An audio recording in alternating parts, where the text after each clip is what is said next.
So first of all, I want to say thank you to everybody that follows me on Twitch. All 25,000 and something of you. When I first started Twitch, there was no way I ever thought like I would reach 25,000 followers. It's a pretty big number. It's pretty awesome. It's pretty humbling, and it's been a very fun journey to get to this point. So I would like to take a trip down memory lane with you guys. I want to watch some old speedruns that I did on my channel, some that I did on other channels, and I want to give you guys some commentary and insight. I know that a lot of you may not have seen all of these runs, so some of these are going to be new to you, so hopefully that'll be cool.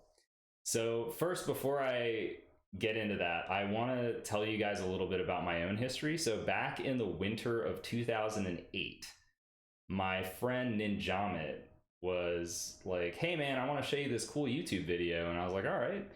And he pulls up a video, and it's Super Mario Brothers in 5 minutes by Andrew G.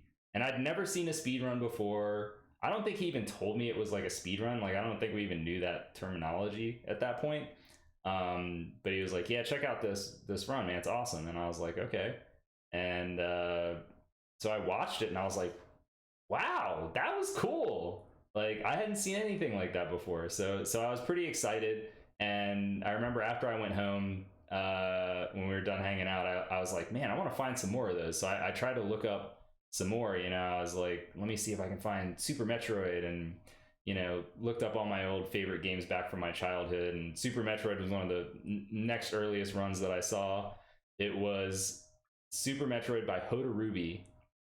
That's when they used to time it in game time. It was a 32-minute run, and that's what helped me to find Speed Demo's archive. So Speed Demo's archive was this site, this repository of really fast speedruns. It wasn't a leaderboard, but it was a place where people could, because this was even like YouTube wasn't as big. Well, I mean, YouTube was probably big, but this was like another place you could put stuff besides, because I think YouTube at that time had some restrictions around how long videos could be and this and that. So Speed Demo's archive also had a forum, so all of the speedrunners could talk to each other. They could share strats and all this kind of stuff. And so I discovered Speed Demo's archive, and I'm immediately looking up all these games, and I looked up Double Dragon 2 The Revenge, which was one of my favorite games. In fact, Ninjamit and I had played that game before he showed me the Super Mario Brothers run. Wasn't there. And then I looked up Mike Tyson's Punch-Out. Also wasn't there. And I was so heartbroken. I was like, oh man, I'm so excited about this speedrun thing, and two of my favorite games of all time are not. There's no speedrun, man. This is so sad. And that is what kind of spurred me to be like, you know what? I'm going to do the speedrun for these games. Like, I don't want anybody else in the future to discover speedrunning, look up these games, and then have them not be there. Like, it's too heartbreaking. So the first game that I ever started with was Double Dragon 2. I joined Speed Demo's archive on December 28, 2008, okay? And then I first started speedrunning probably in 2009, which is essentially 4 days after that. But I didn't start streaming until March of 2012. So there was kind of a lot of ground that was covered in that time, and I'll tell you guys a little bit about that. But I first started speedrunning, and what I would do is I would record my speedruns to DVD, and then you were able to convert them from DVD. There was this program that you had to install on your computer where you could convert it. It was a very long process and arduous and weird, but you could convert it to like an MP4 essentially. And so Double Dragon 2, that was the first game that I ran. And I'm going to show you guys, that's actually going to be the first run that we watch, is going to be a Double Dragon 2 run. It's not going to be my first run, but it's going to be a run that I did with my best friend, JProfit22. He doesn't speedrun anymore, but we still have that speedrun, and believe it or not, it's still world record. So we're going to get to that one, but first, just a little bit more background. So I started that, I speedran. I went to the very first Games Done Quick event, which was Classic Games Done Quick. That was in 2010. That was the first time I was ever on a stream. So I was like, then I kind of became like, oh, okay, maybe I could do this at some point.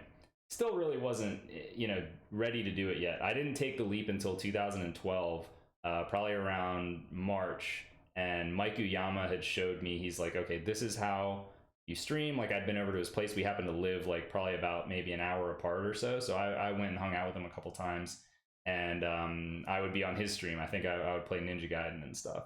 And he eventually like kind of taught me like, okay, this is how you do streaming.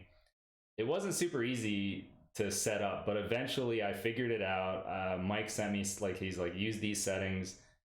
I got a laptop going with some stuff. I got a Dazzle, which was the capture card. It's not a very good capture card, but at the time it was good enough. I was able to find it in Best Buy. So I was like, all right, look, I can do this. So my very first stream in 2012 actually had no game audio, no mic audio, and no webcam. It was just straight up game feed with nothing else. And believe it or not, because I was already like an established person on the Speed Demos archive and I'd played in some of these games done quick events, I actually got like over 20 viewers, which was actually pretty surprising for that time. Because that was a lot of viewers, you know, even at that time, and then to get it with like nothing going on, that was pretty interesting. And then I kept streaming. I eventually, you know, I got a webcam, I got a mic and all that stuff. And then probably in late 2013 is when I ended up getting partner on Twitch. And then AGDQ 14 rolled around, and that's when my follower base really blew up. I think I got like between 5,000 and 7,000 followers just from AGDQ 14 alone. So we're gonna see that, and yeah. So anyways, welcome on in everybody that's coming in. We're gonna get started watching some of these runs now. The first run I'm gonna show you guys, this run was done on February 9th, 2011. So this is before I started streaming. This is Double Dragon 2: The Revenge co-op. It's done in, there's two modes in Double Dragon 2 if you're not familiar with it. There's A and B, and in B, you can actually hit each other. There's friendly fire, as they call it. In A, you don't hit each other. So, so we went for B, and you guys will see why. It'll become evident pretty quickly why we did that. But Jave Prophet, he's, like I said, he's one of my best friends. We actually lived together briefly, and at this time, this is when we did the run. And so I'm actually gonna pull it up, and I have splits because this run was not done on stream. So I'm actually gonna do the splits live in real time right now. And hopefully the volume is gonna be okay here. But we are gonna kick this thing off. JProfit22 and I, so sorry, let me just give a little bit more background before I show the run. So JProfit22 actually we played this game back in the day because we've been friends for a super long time, like since we were pretty much babies, right? And I had showed him the game, and I remember I like let him borrow it. And I remember when I came back to get it, like he was like, yo, check this out. And he showed me he could do that, the super knee move, which is a 4-frame window move. We didn't know that at the time. I mean, this was back, I don't even know how long ago, but many years ago. And he could do it consistently, and I was so impressed at this. I was like, wow, how are you doing that every single time? Because like we would only get it randomly. You know, when you play that game just casually, you'll randomly get the knee at one point and be like, whoa, what was that? Like the enemy just explodes off your knee, and you're like, holy crap, what happened? But he was able to do it consistently. I was so impressed by that. So then anyway, so when I first ran the game and then I got that idea, I was like, dude, you used to be good at this game back in the day, man. Let's give this a shot together. He was like, all right, we'll give it a try. And you know, he got into it, he liked it too. So we were off to the races, and our goal was we wanted to do it faster than the 1-player run, which the 1-player run at the time I think that I had on Speed Demos Archive was maybe it might have been the 11:21. I'm not sure, I'm not really sure, but either way we wanted to get a time that was faster than the 1-player and essentially obsolete it. So that's what we did, and I'm going to show you guys this run. Let's get it going. I'm going to have to do this, and then let's get this. So timing is going to start right when I press start.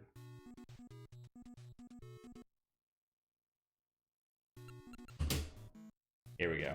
Okay, so he is red, I am blue, just so you guys know. And I believe I'm Billy and he's Jimmy. Not Bimmy and Jimmy, it's Billy and Jimmy. So you can see we're just like lighting up enemies with the knee. That's pretty much the strat in this, but you also have to control the screen scrolling. So he's controlling the screen scrolling, make it doesn't go too far to the right. He's gonna handle enemies that will now come from the left. So there's that guy, who, if I remember correctly, was a bit of a jerk. And then, yes, Ghost Dunk, thank you so much for the 2 months. By the way, the alerts are only going to show up on the follower special screen, not during the runs. I didn't have time to kind of make up everything. But anyhow, yeah, so this is going pretty well so far, it looks like. We got to keep the spacing right. He's going to use that to kill a couple of these guys. Oh, and that was a backup plan, actually. That was a nice little backup strat. So he kills some enemies. We're going to get Burnov, and then Burnov's going to go off the roof. So he's going to take him from over there. I can't remember if I kill him all the way or if he's going to... Oh, of course Burnov's trolling. What a shocker. Everybody knows that's going to happen. All right, so we got that, and... Boom. Okay. All right, so we're going to take some intentional deaths here. This is actually much faster than climbing down. Packy, 59 months. Thank you, man. Appreciate all these subscriptions that are coming in. So that's another intentional death. That allows him to climb up much faster. And yes, off the roof. Burnoff went off the roof. That is absolutely correct. Thank you for pointing that out. I appreciate you guys. So this is all going to be just me. There's no really way to do anything faster here with both of us together. But there are certain places. So now this is going to be the first time we use the knee to actually gain time here. Boom! Look at that. You get launched. Because walking's not super fast in this game. You can't run or anything. So sometimes it's best you just light the other person up with the knee, and then you get like a nice little time save. And then we get the ninjas out in the corner. You don't even get to see these guys come on screen. These are like really hard bosses, but we just crushed them. Once the stage is over, the two-player B mode goes away. Like, you can't hit each other for whatever reason once this cutscene's going on. All right, everybody's favorite. Get to the chopper. This stage was super annoying, I remember, because you have to like line up. It's really difficult to line up against these enemies, and you'll notice the enemies duck a lot in this game. See that? Look at this guy, right on cue. It's like he heard me. He's like, oh, ducking? Yeah, I'll do that 3 times in a row, sure. I haven't seen this run in years, by the way, so I don't even know what to expect, guys. But it's going pretty well so far. I missed a split there, so... Okay, there's a split. Sub 3. I know sub 3 is good. I know sub 3 is a legit time. Look at that. Another knee boost.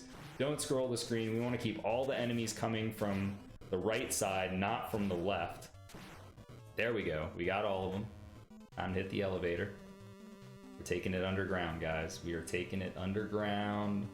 Now, this is where the game gets laggy. This is the one downside of 2-player, is that it's very laggy. Like, look at that lag. There's only ever going to be 4 sprites on the screen. Like, they've made it so that there can't be more than 4 sprites on the screen, because then the game would probably just lag so badly that it would become unplayable. There's Arnold. So we got to get some knees on him. Knee off the ground is really hard. Jay Prophet was always much better at that than I was. And let's see what kind of luck we get here. Ooh, this is good. Oh man, we got the best luck. Wow. It's lucky whether you can walk straight through that section or not. Sometimes those things will be in a different pattern and they'll impede your progress. So Jay Prophet's just kind of trying to play lag reduction and get rid of some of the weapons. Make sure things don't get too out of control. This is one of those sections where it's like, we can't both be over there because, again, remember, we can hit each other. So if it's like close quarters, we can't be right on top of each other. That's not going to work because then we'll just end up hitting each other instead of the enemies.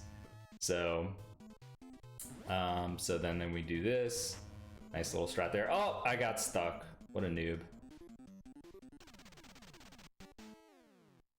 Boom. All right, into the forest. So look how we're a little bit offset there. There were like these weird little things. Like he's at a lower position than I am because we had to do that in order to control the enemies. It was really bizarre, but like we found a lot of little manipulations like that, and that was one of them. So watch this. I think he can get stuck in the wall here a little bit. He can almost zip in a way. I don't know if he does it here. Oh, he didn't get it.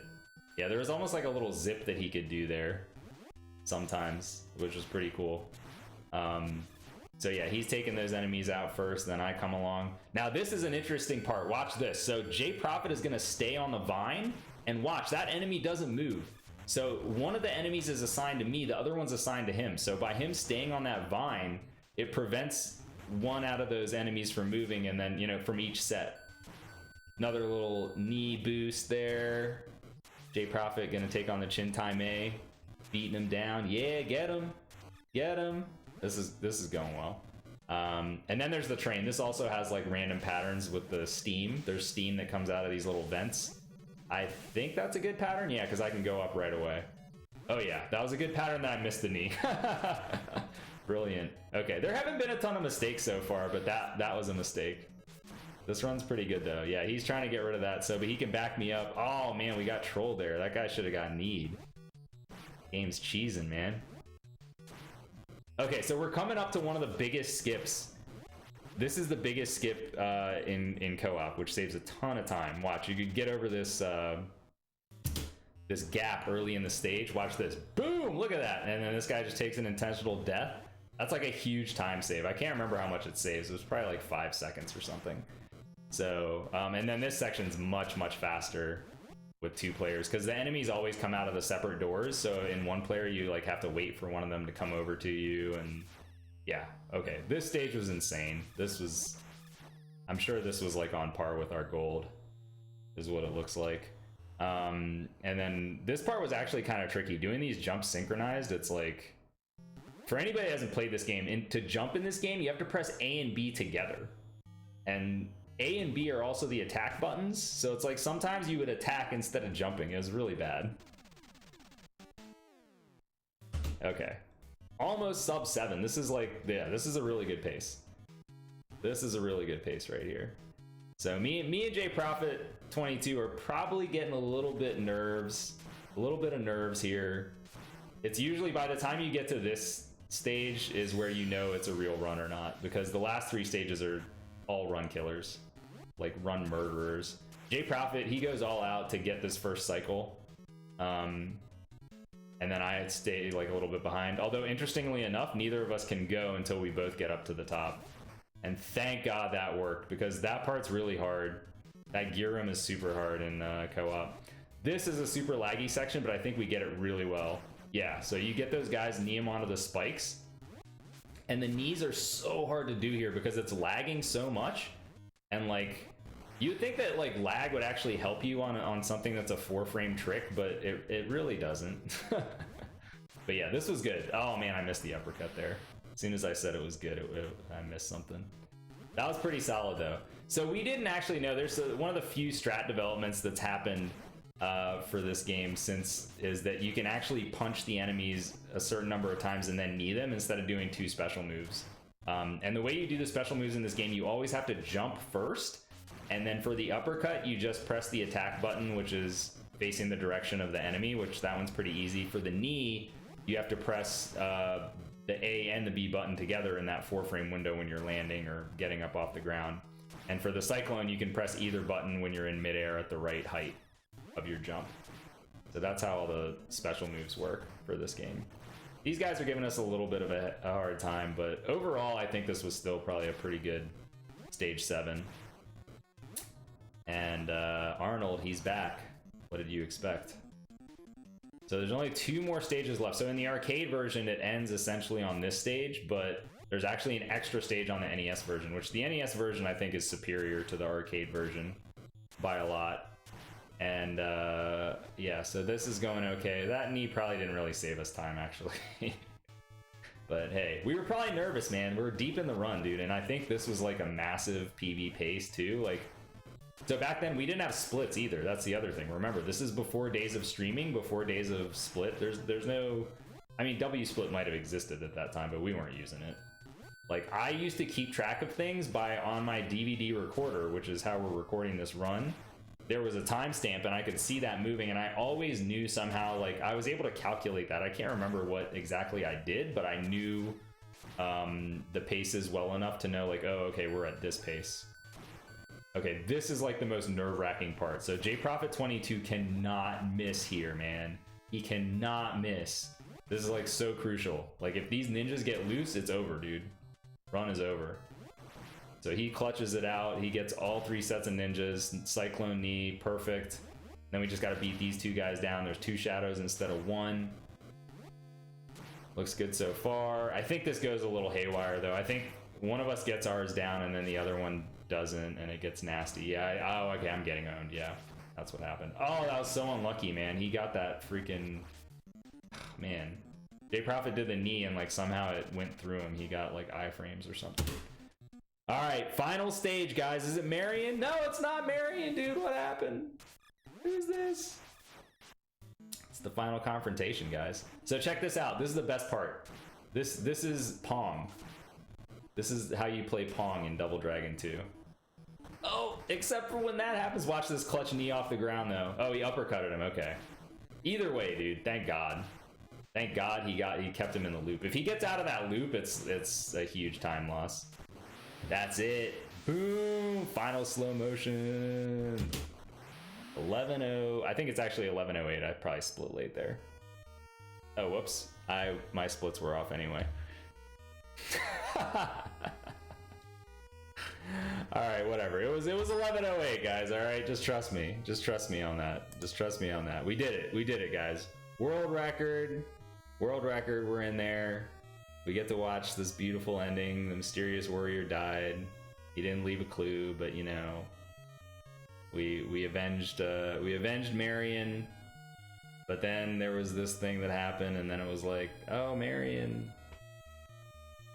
please come back. Marion? Hello? Dude, she's back. Happy ending, guys. Happy ending, and that's Double Dragon 2 The Revenge. That's our first video that I wanted to show you guys. Thank you, everybody that has joined, and everybody that's given me shout outs and stuff like that. Anybody that's subbed should probably get some gloves up for any stuff that was going on. The alerts will fire off on this screen. They just won't fire off on the other screens. So that was Double Dragon 2. That run still stands today. That run is still world record. It's very beatable if some co-op team. Actually, there was a co-op team. I actually looked at the leaderboard kind of recently. There was somebody that was creeping on us, man. There was two guys, I can't remember the names, but they were within like 20 seconds. And I was like, oh man, this record's finally gonna go down. And remember, this is from 2011. February 9, 2011. So that's 9 years and 3 months that this record has stood. So that was one of my first speedruns that I did, and I'm very proud of it. I'm very happy that it was with my good friend JProfit22. It's nice that we have that together, you know? It's nice that it's like kind of a nice memory that we share as part of our friendship. And yeah, so anyways, all right, so the next run that we are gonna do, yeah, of course, Faye, of course we're still friends. We don't live close to each other, unfortunately, so we don't see each other that often, but yeah, we've been friends since a young age. And it stood and make hazard. All right, so the next run I want to show you guys, you remember I mentioned that there were 2 games that were not on Speed Demo's archive. One of them was Double Dragon 2. We corrected that problem. The other one, Mike Tyson's Punch-Out.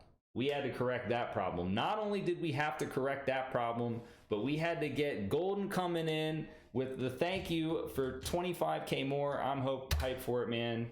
Golden, my man, I appreciate that. So Mike Tyson's Punch-Out, that's what we were gonna do next. And essentially, I did first what was called a segmented run. All right, so segmented runs used to be a thing. They're not really a thing anymore now in the days of streaming, but it was a way of playing certain segments of a run instead of doing the speed run all at once from start to finish. So Mike Tyson's Punch-Out was so difficult back then, so I would do the minor circuit and then optimize that as much as I wanted. Then the major circuit, do that world circuit, and then Tyson got to be his own segment. And the reason this was allowed was because, I mean, whatever, the rules were weird back then, but you know, because there was a password to all of these fighters, it was allowed. But anyway, so I did that run, but then I realized, you know what? I want to get really good at this game. So what did I want to do? I wanted to beat Turk.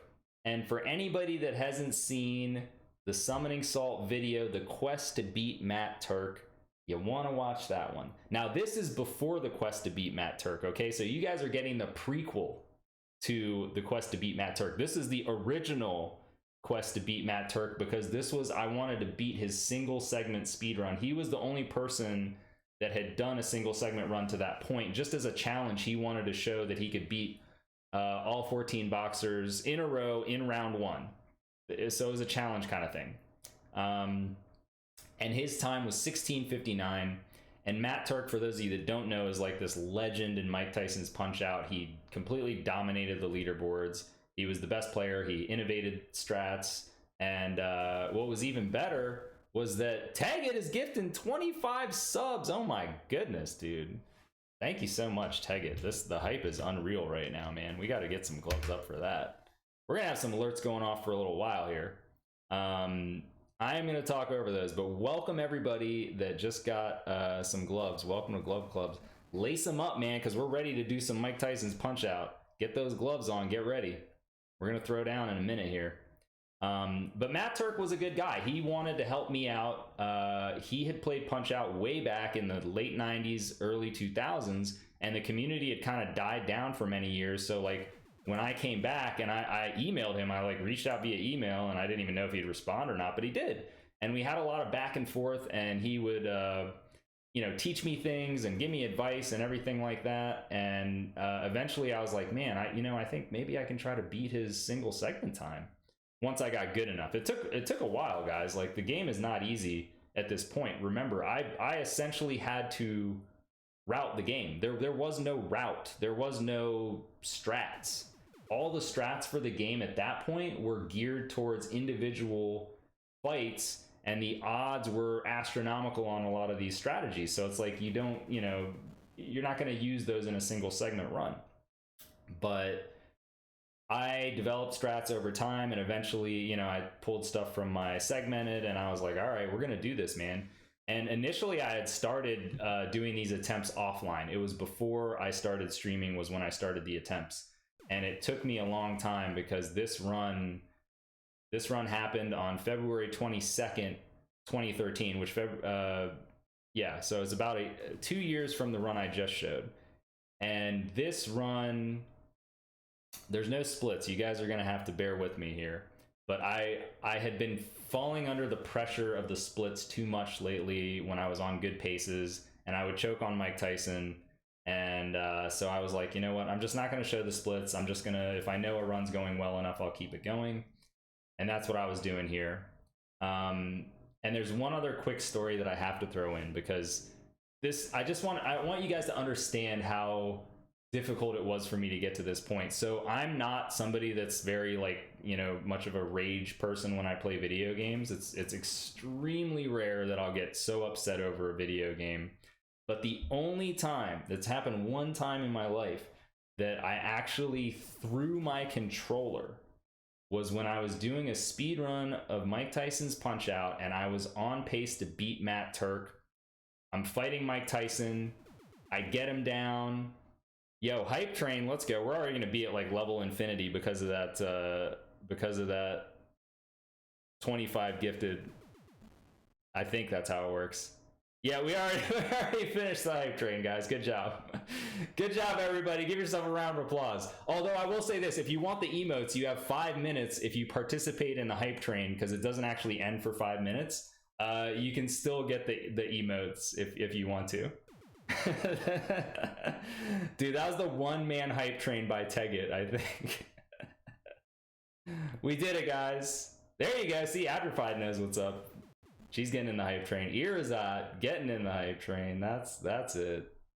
Man, you guys are awesome. Thank you so much. All right. So anyhow, back to the controller throwing story. So this is, again, I'm not streaming. I'm recording this on DVD, and I'm on Tyson, and I know this is the run. I get a 105 phase 1, which at that time was very good. I knew for sure he's throwing 4 uppercuts in phase 2. All I have to do is get maybe like 2 or 3 of these. Oh no, don't do that. Wow. Okay, hopefully that didn't like mess up my stream completely. My computer just tried to remind me to update to a different version of Windows. I had a heart attack there. I was like, oh my god, it's gonna update Windows right now. Don't do it, please. Okay, you saw nothing. Thank God. Liquify, thank you. Thank you everybody that's showing support right now. I appreciate you guys. So anyways, I get this 105, and then for anybody that's watched Mike Tyson's Punch Out, you know that in each phase he'll do his first 2 punches pretty normally, and then that third punch he can kind of do some different delays that are a little wacky. And I was so nervous. He did the longest delay on that third punch, and I dodged too early, anticipating that he was going to throw the punch, and he just knocks me down, and I'm just like, no, and I just throw my controller, dude. I was so upset. I couldn't take it, man. I was like, I had it in the bag. All I had to do was not get punched on that punch, and that was it, you know? Like, and it was so upsetting. But I didn't give up. Never give up. That should be every speedrunner's mantra.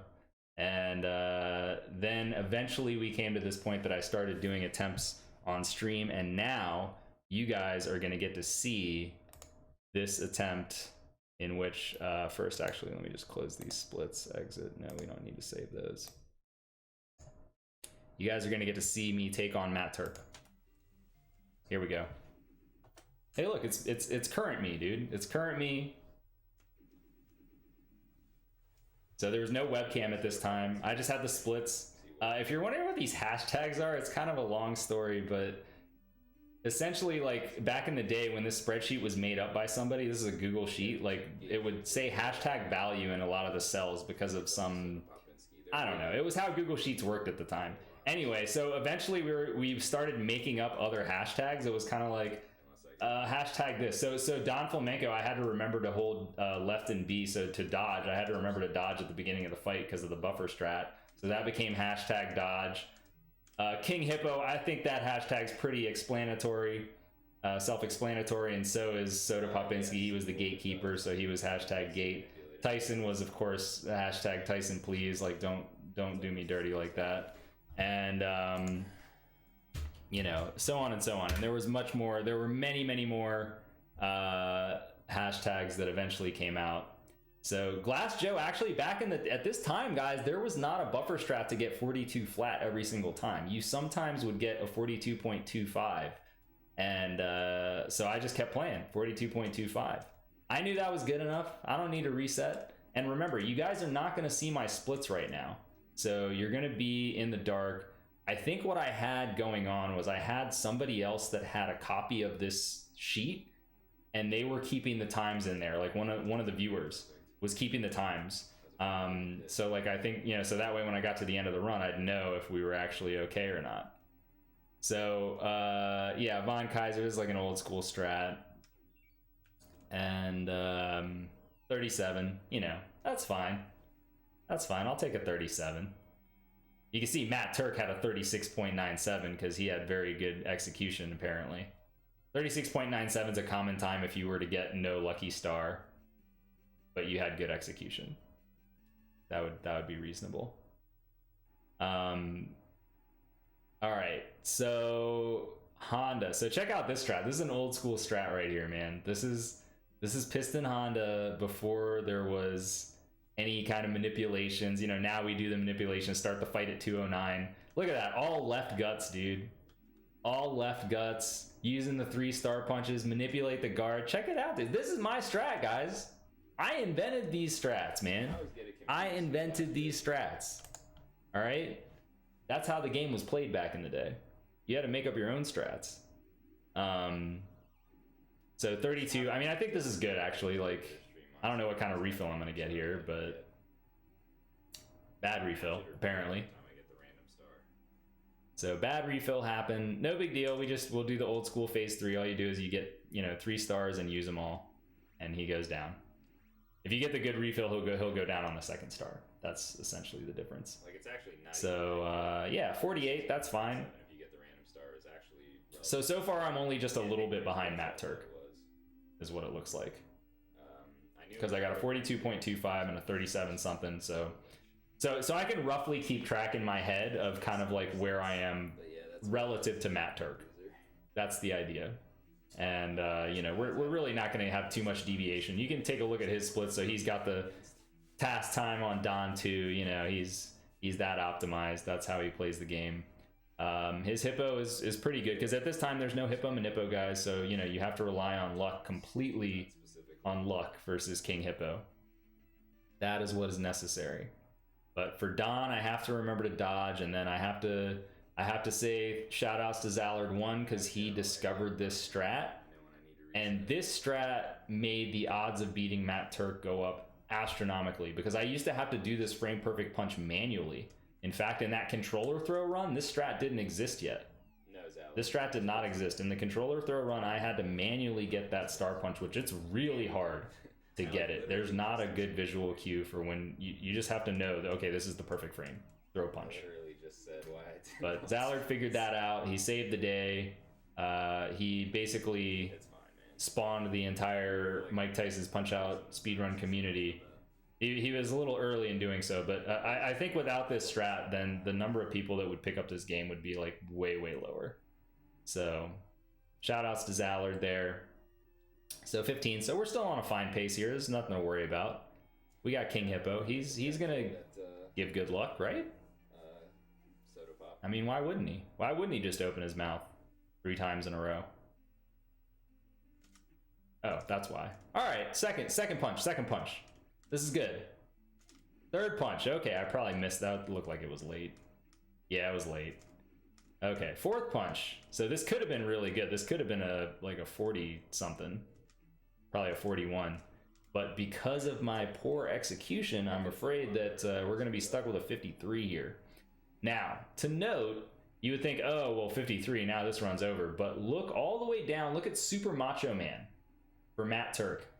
118.61. 118.61 that's pretty beatable, guys. So I'm okay to keep a 53. I'll go ahead, I'll take my 53. We're we're losing 5 seconds to Turk. No big deal. He's got this really weird 50.97 against Great Tiger as well. So I'm gonna gain a couple of those seconds back anyway. And we're gonna be good. Yep, Great Tiger hasn't changed in all these years, guys. Great Tiger strat has been the same since the dawn of time. There's just no real way to improve it that we have found. I don't know what you could possibly do. So, yep, 48. So we're probably, I'd say we're roughly like 3 seconds behind Turk, maybe 4. Let's say 4. We're probably, in my mind, I'm thinking probably 4 because I would always round up. I would round up my estimates. So at this point, I'm probably in my mind thinking like, all right, I'm 4 seconds behind Turk. These strats on Bald Bull are also old school. You're going to notice some differences here. If you've watched current runs of Punch-Out, you're going to see that these strats are not the same. Phase 1, yes, the same. Phase 1 has been, 17 since the dawn of time as well. That strat is from like the 90s. Because, you're just buffering punches at this point. There's nothing really special about what you're doing. 17. All right. So the difference here is that we didn't have the quote-unquote Taz strat opening for phase 2 at this point in time. McHazard hadn't come around yet, and Zallard was not. I don't think Zallard was really even running the game. He had just found that one strat on. Well, he might have been running it by now. But anyway, you can see I got rolling jabs, which I think is lucky in this scenario. So I end up getting a 47 with 2. I believe rolling jabs was probably good luck in that particular scenario. So I have the 2 stars going into phase 3. So I think this will probably be like sub 110, maybe? It's gonna be like a 109? No, I'm wrong. Okay, I was way off. I don't think I needed to delay that punch either. I don't think I needed to delay that punch. That was just it should have been a 112. Okay, so I'm losing a couple more seconds. So we'll say I'm 6 seconds behind. We're just rounding up again. Rounding up. Excuse me. 6 seconds behind. So this would be a good time for me to drink some water and say thank you everybody for your support. Hello to everybody in the chat. Once we switch in between runs, you guys will see. You guys will have your chat will be on screen. Alerts will come up, everything. There we go. Very refreshing. Tell me about it. So this was a really hard fight even back in the day because the last punch of phase 1 was incredibly difficult. It was, you have to, how shall I explain this? So there's a punch preceding the final punch that you can either get a star or not get a star. It's 50-50. And then the following punch, you have to kind of adjust your timing based on whether or not you got the star. And it's a super tight timing window to begin with.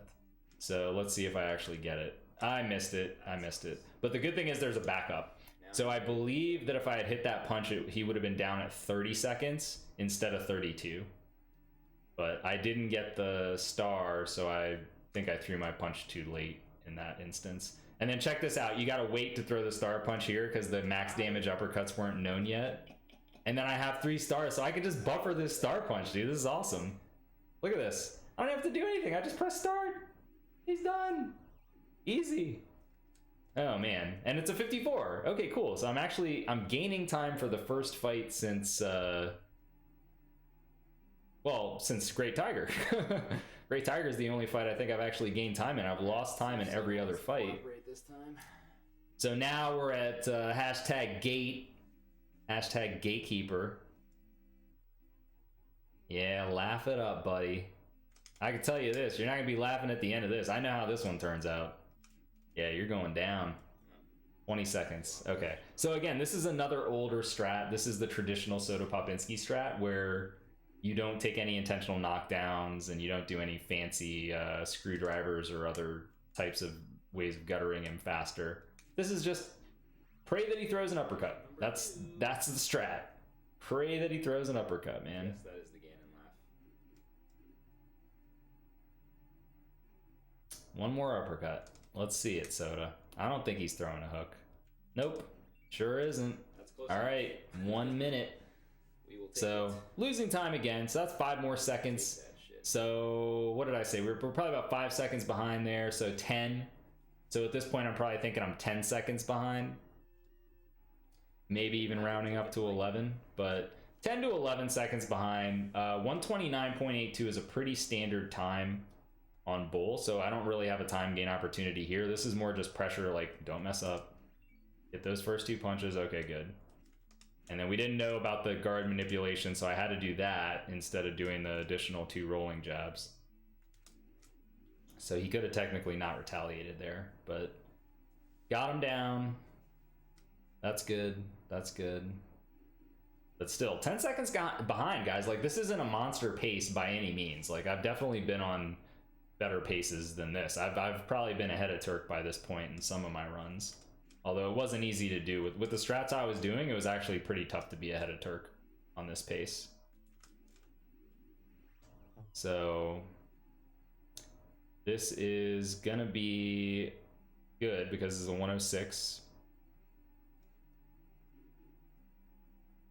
And Bull's gonna go down as long as he doesn't... Oh, he did the extra block. I'm losing time, guys.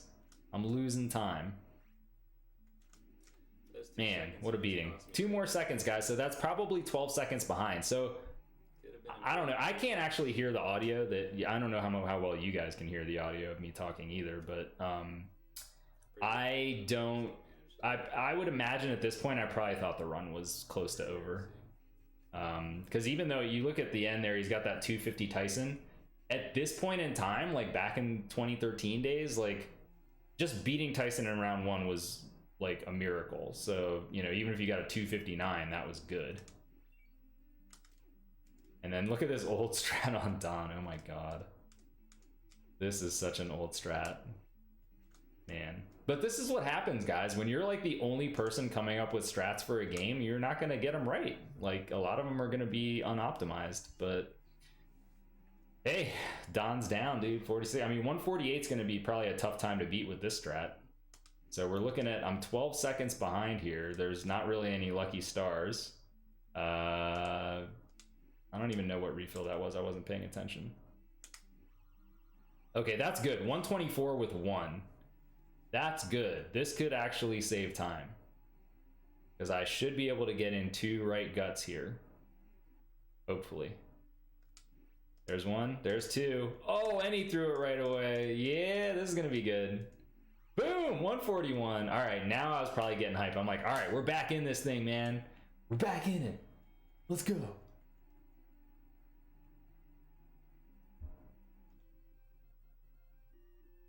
$141.82. Okay, so that gained like 7 seconds or 6. So now I'm thinking I'm probably only 6 seconds behind. 6 seconds behind is much more manageable for what we got to do here. Old school strat on Sandman. How many of you have never seen this strat before? What is this? Dodging and punching to the face? Blocking and punching to the face? What on earth? So strange. So, but interestingly enough, this actually isn't that much slower than the current strats, because the funny thing about Sandman is no matter what, you have to get knocked down at 159 plus 1 frame. So you can't really, there's not a whole lot you can do in the meantime, even if you got him down super fast. And there's no buffer strats, guys. Look at that. I had to manually time all those delayed punches. That's harder than it looks, especially when you're under pressure or being on a good run. So 119 was fast. That was the good luck. That means I didn't get any delays. So I got to manually time these. That's normal. Used to have to tap up to try to get him to throw his Dreamland Express faster. All right, looks like the triple dodge looked like it was good. Also, there's no buffer here. Can I hit this punch? No, he blocked it, dude. No. The pressure. The pressure's getting to me, guys. I can't take it, man. I can't take the pressure right now. Oh no. Is he gonna get the bad refill? I know he's not, but I still like get that feeling, that sinking feeling, dude. Like he's gonna get the bad refill right now. No. Oh my god, he got the bad refill. What? No, it's all falling apart, guys. History is changing in front of our eyes. I thought I was gonna win. Dude. What's happening? I'm 6 seconds behind here, and we're gonna lose more time? Oh my goodness, this run is over. Yeah, he just canceled that shit. I guarantee you that's what I'm saying in the VOD, if you guys can hear it. That Sandman refill is really unlikely to happen, but if it does happen, it costs at least like 10 or 11 seconds. I just lost another 10 seconds. So we went from being 6 behind with possibly getting on pace. That sucks. There's a desync? Oh no. Rip, dude. Maybe it's all over. Macho fight here.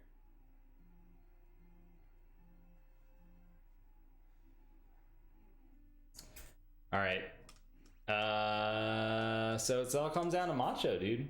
Look at these manually timed delayed punches for Star. Oh, we're getting a good pattern. We're getting a good pattern here, dude. Oh, that's a good start anyway. 33. 33 with 1 star, guys. This is good. This is good. Oh, come on. Come on, don't mess it up. There we go. There we go. There we Good go. luck, you guys. 47 with 2. Dude, I could get a sub minute here. I know I'm going to screw this up. There's no way. There's no way I'm about to get a sub minute right now. That's not even the right strat. What am I doing? Yes, dude. Yes. 59. Yes. Oh my god, man. And then came the 19-second time save when all hope was lost. The comeback. The comeback was real, ladies and gentlemen. The comeback was real. Holy moly, dude. How did that just happen? Okay, it's not over yet. We still got to beat Tyson. We still got to beat Tyson, guys. We still got to beat Tyson. So this, if I'm able, I think all I need is like probably a 250. Maybe I just need a round 1, actually. I don't know.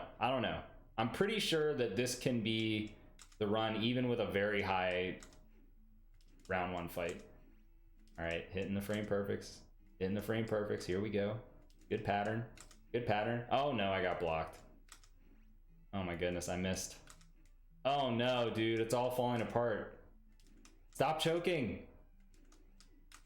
There we go. Okay. 105, that's a good time. 105.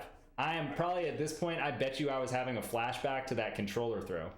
That 105 controller throw when I had Turk beat and I lost it. Don't get lullabied. All right, good. He threw the punch right away. There it is. There we go. You don't go for frame perfects in this day and age, man.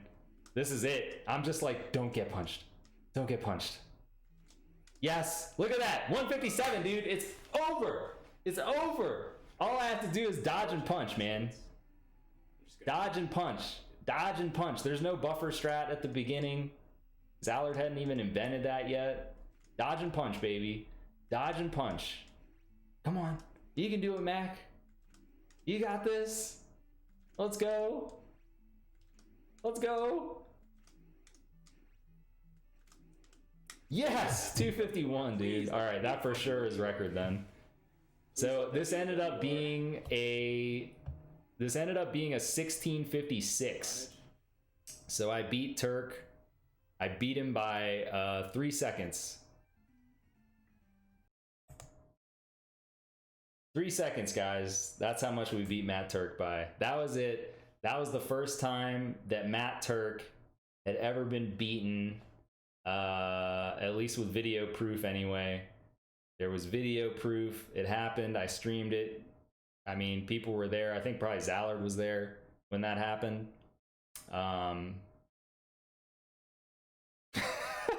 Yeah, McHazard. You got to keep it proper, dude. You didn't know? Come on.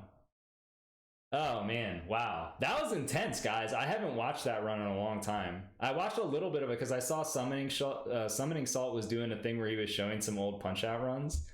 And he was commentating it. And but I didn't see the whole run. I just saw a couple pieces of it. But, man. Yeah, Zallard hadn't invented that yet. Oh man, okay, so that was a great run. So that was like so big for me, man. I remember it was such a relief to finally get the Punch Out record. I'd been going after it for like 2 years. It was tough. It was a really tough run. I mean, I had that bad luck on Sandman and I still was able to overcome it at the end. And you know, hopefully you guys are able to see these. You know what I wonder? Should I like delete some of these scenes once they're gone? I'm wondering if that's going to help with how much CPU is getting used by this right now. I don't know. We'll just keep it going. Is the stream laggy at all? Like, how is the stream looking for you guys? Is the stream looking okay for you guys? My CPU usage is looks fine. Okay, good. All right, good. We'll keep it how it is.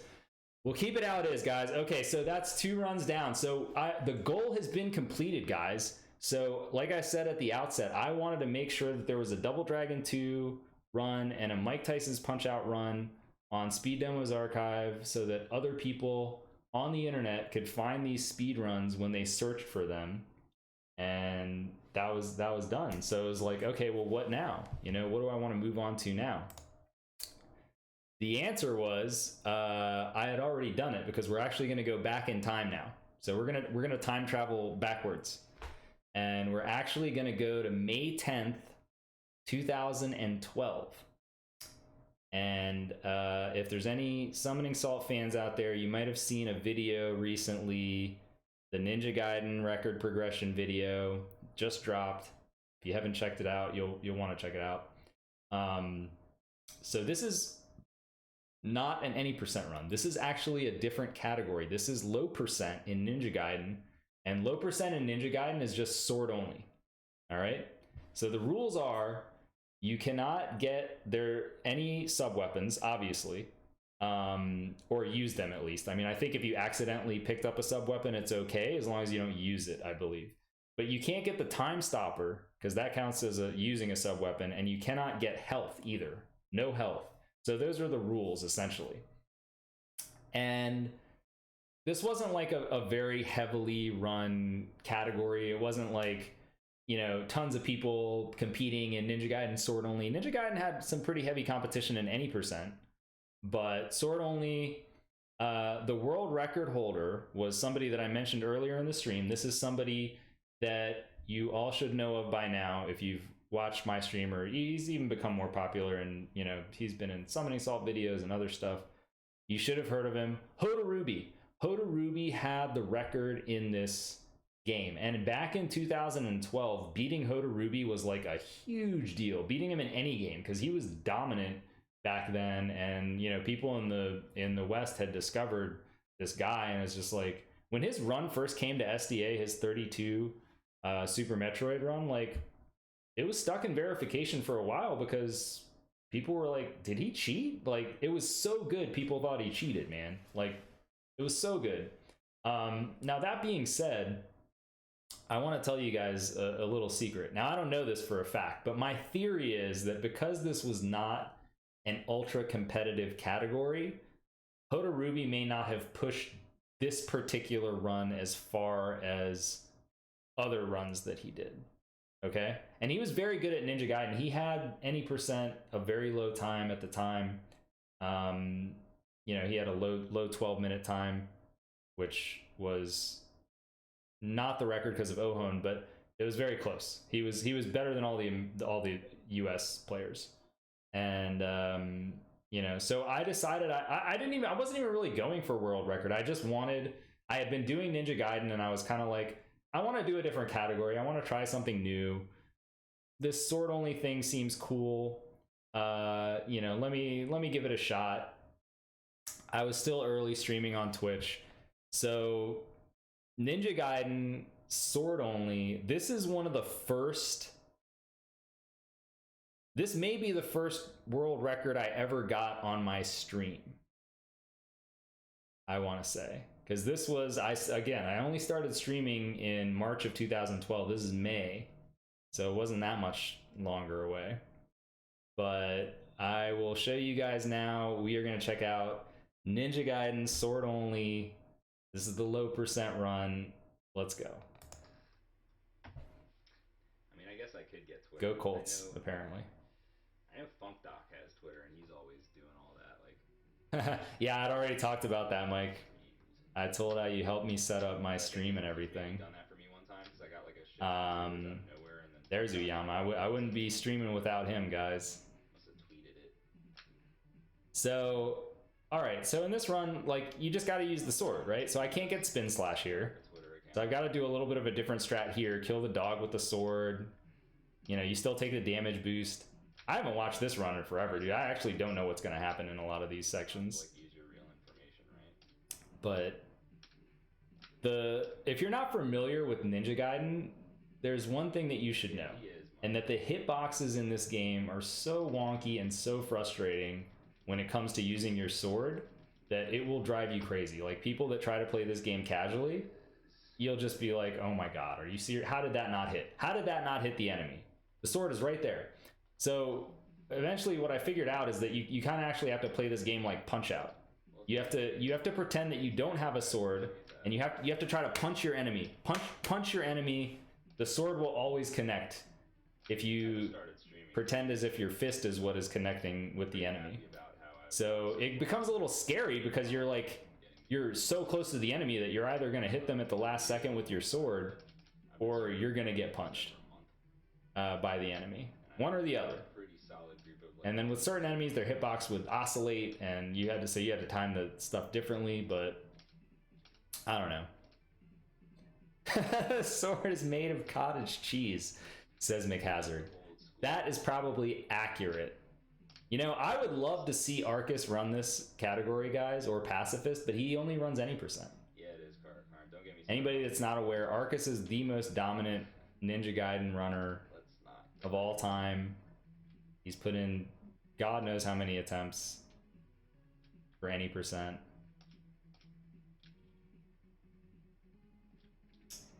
All right. So far, this run seems to be going okay. I feel like this stage is a little bit trolly. You got a couple. This is a tough one right here. Ooh, got him. Okay. That looks dangerous. Notice, like, you're not really slowing down very much. Really close. Gotta watch out for Hammer Brothers. Let's see. Okay, that guy didn't troll me. Oh, here's another one. Oh, man. Look at that, dude. I'm getting nervous just watching this. Another Hammer Brother. Oh, there it was. Hammer Brother gonna troll you eventually, man. You can't just continuously get away from Hammer Brothers trolling you. Dude, old school Cine haircut, guys. It's hard to see with the webcam quality, but you know. For those of you that were looking for that old school Cine haircut. So you can see my PB at this point is a 13, 18. I'm sorry, I explained it earlier. And I think, I want to say Hotarubi's record was a 13-12, maybe? Maybe it was 13-10. I'd have to do some deep research to find that one. Seeing how you guys like win super and shit. Must be nice. But yeah, I mean, I think this run's going okay so far. Seems good. Especially when you have like, and I did not have any illusions of getting world record either. I wanted to improve this run a little bit more because I feel like the 13-18 probably had a few mistakes that I was not happy about. But I remember it wasn't like necessarily my intention of, oh, I'm going for world record in this run. I had to slow down a little bit there. Those Hammer Brothers are super trolly.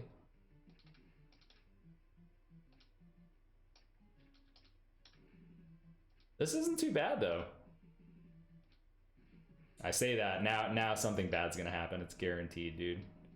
Oh my god, am I gonna go for this? Am I gonna go for this? Oh my god, dude, what a madman. Who goes for that? Oh man. This enemy is pretty annoying with the sword. I think all of them kind of are. You can see I'm doing this little like loop-de-loop back and forth, hit him once in the air, once on the ground kind of thing. Am I gonna go tri-hex? Do you mean am I gonna go shirtless? This is a pretty good pace, guys. Maybe in the this is a pretty good pace. I think I need to work out a little bit more before I go shirtless. Hammer Brother complied. That guy can just straight up kill you, by the way. If you need evidence, watch my race against Duckfist and SGD. Oh my god. Woo. Sometimes when you get hit by that bat, you don't actually get knocked back onto the wall. You just fall down and die. That was kind of terrifying. Man boobs. Oh, you should see me play Mike Tyson. That was kind of terrifying. I do the super macho man. The titty shaking.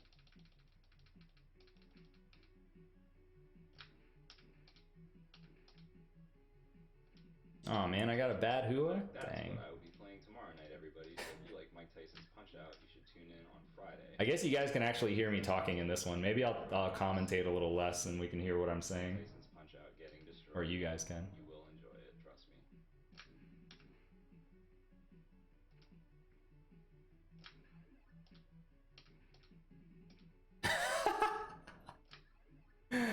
Oh man. Yeah. Chat is great right now. You guys are awesome. Who doesn't like It's so funny because you're like, you guys are saying all this stuff and I'm having to try to guess at what I said in the VOD since I can't hear it. Even if I put in headphones, for some reason the way this is set up in OBS, I can't hear the audio. I don't know how to work that out. But I like this setup because it just plays videos from your hard drive. I don't know if that was intentional. Was that the strat? I remember that part being hard. It was much tougher to get that boost without doing things the normal way there. No. Ooh, backdoor. Check it out. Yeah. All right, let's see how my mashing is. Not very good. I know that eventually I got to the point that I could kill the dog before it jumped off the platform. But hey, we still saved time, so it's all good. Oh man. Ninja Gaiden, why are you such a fast-paced game? Alright. Oh, that guy was trying to troll a little bit. I think I had to like take that wall jump just a little slower than I wanted to. Let's see what this guy does. Oh, I had to back off just a little bit there. Enemies are trolling. I bet you I'm nervous at this point. Watch, I'm gonna get quiet, right? I'm not talking anymore, am I? Yeah. Yeah, this run's serious now. That was lucky. Oh, that Hammer Brother was kind of nice. What a guy.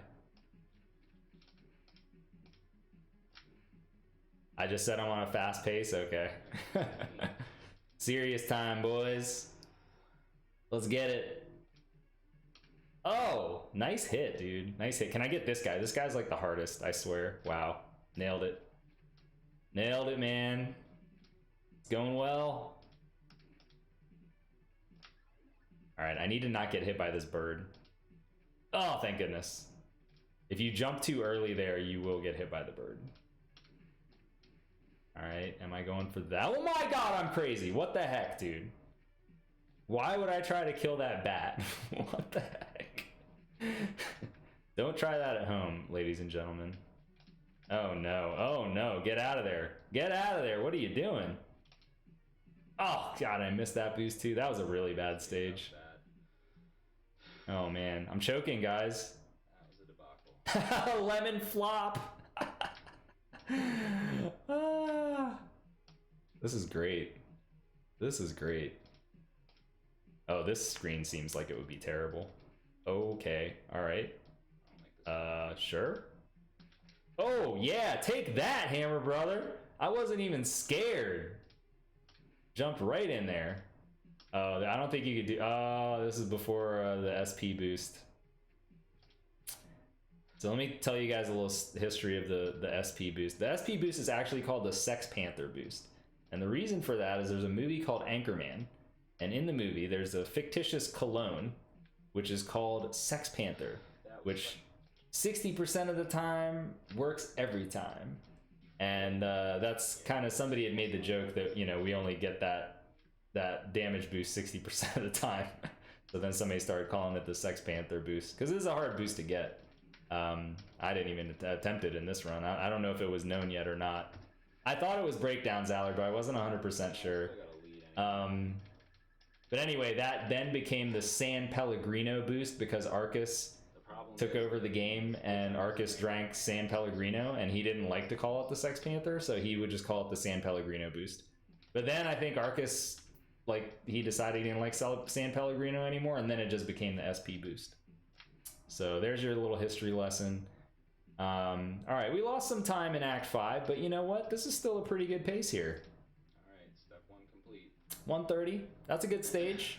Come on, 6-2. That's a good stage. We're in there, guys. 6-2. This has got to be a nightmare stage. Sword only. I'm not even hitting these enemies, but it doesn't even matter. I just jumped over them. My sword went right through them. Who cares? Oh, be careful. Oh, that's an intentional damage. Oh my goodness, dude. What is wrong with me? I just jump right into these enemies with reckless abandon. Like, there's no chance that they could possibly hit me. Okay, that seems to work. This is all working.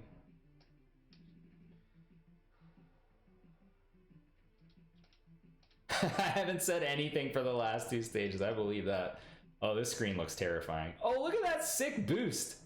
Oh, by the way, I never got to watch Hotarubi's sword-only run, so I had to make up all these strats by myself. Just so you guys know. These are not Hotarubi strats. These are my own strats. I don't know if his video is actually out there. There was this leaderboard that we knew about of all the Japanese times, and it was on there. And it's Hotarubi, so you trust that it's legit, you know? Oh, what was that standing slash? Come on, man. Oh, check this out. This is the back door. What do you guys know about that? The back door strat, dude. You don't see that one anymore. All right, let's see if I go for this. Oh. Can't get this time stopper. That's really unfortunate because it makes this section really annoying. Okay. All right, we got through. Watch out. Okay, good. Hammer Brother didn't troll. Can't get the time stopper here either, guys. No time stopper. Get up there. Watch out. Okay. Ooh, look at that. That was nice. All right, we got to get better mashing this time, guys. That mashing for the doggies was not good. Okay, that was a little better. That was acceptable. Acceptable mashing. I'm probably so nervous right now. I bet my heart was beating through my chest. This was like my early days of streaming, man. Early days. I probably didn't even have that many world records back then. Ooh, that was a nice first phase. Oh, where's the 3 cycle at? No! No, the 3 cycle, dude. That was gonna be a 3 cycle. You guys don't even understand, dude. I was like the first person I think that got a 3 cycle on video. I almost had the 3 cycle there. That would have been epic. All right, we still got a chance. I gotta kill the tail. Oh no, dude, I'm doing this strat. Oh my god, what is this, dude? I'm inside the heart. What is this?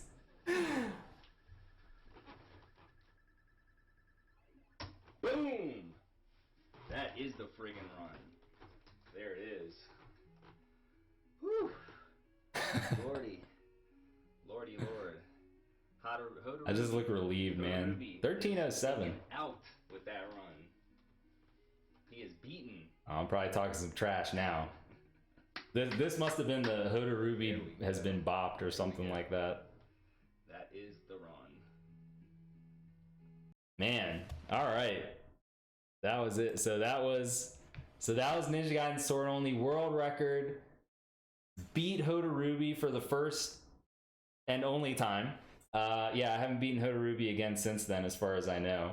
Unfortunately, maybe one day. Maybe one day, if I ever come back to Super Metroid, I could beat his old time in that. Which, for those of you that don't know, the legend Hotarubi does stream on Twitch. He's been doing Super Metroid Impossible world record attempts. He's got his time pretty low. Super Metroid Impossible is like a really tough ROM hack of Super Metroid. If it wasn't obvious by the name, yeah. Thank you, Beastworm. That's his name.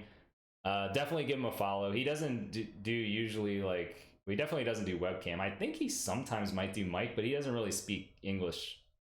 But yeah, definitely support him, man. He's one of the OG speedrunners that really got the community going, because he like pushed games further than he had to really push them. He was one of the first people that was like optimizing games to a crazy degree where people were just like, oh my goodness. Maybe not this Ninja Gaiden run that I just beat, but most of his other runs, it was like crazy optimized. So yeah, he's been streaming pretty regularly. So that was the Hotarubi bop. That was Ninja Gaiden. We are gonna see more Ninja Gaiden later in the stream. Don't you guys worry about that. There's more Ninja Gaiden to come. But